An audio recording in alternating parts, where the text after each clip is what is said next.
Weji wa ndemu cia kunina ndũgamano kaunti-inĩ cia Turkana na Marsabit na West Pokot nĩ ũrĩkĩrĩire arĩ njĩra ya kũhukio gũkuo ũgitĩri gatagatĩ ka ndũrĩrĩ iria ciĩkuruhanagia na ũrĩithia wa mahiũ.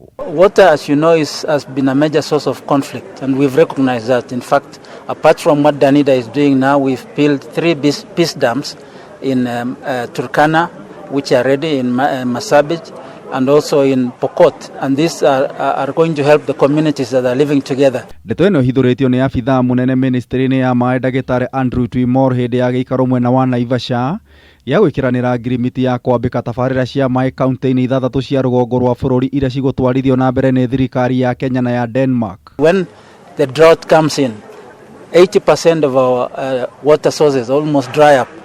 So we really need to find a way of recharging that, and we have 685 projects that are going on now. Denmark is very proud to be part of SWASA, the program that we have launched today.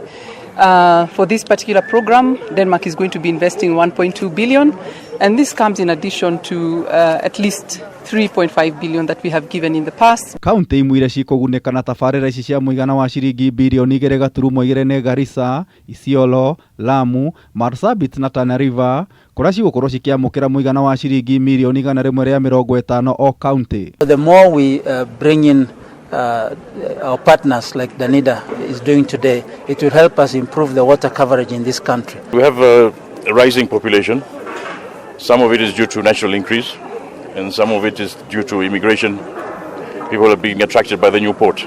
Tabarĩra ĩno ya mĩaka 5 ĩgũkorwo ĩgĩteithĩrĩria wenji wa ndemu cia maĩ makĩria ya 685, muoroto ũrĩ kũhukia haro gatagatĩ ka ndũrĩrĩ na kwambatĩria ikĩro cia ũtheru. At the moment it's only about 60% coverage, so 67%, but we need to get to 80% by the year 2022 and 100% by the year 2030. Abithaa munene kuma rũhonge rwa Danida rũrĩa rũkuruhanagio na thirikari ya Denmark ahithũrĩtie famĩlĩ 2,500 nicio cigũkorwo cikĩgunĩka na njĩra nene. This particular program is going to support at least 2,500 households in the 6 ASAL counties that are part of this program, and at least 40,000 people can be able to have better access to water and sanitation services. Moreover, protect freshwater sources for posterity. Reporter Kameme TV, Jeta Getau wa Wajiko.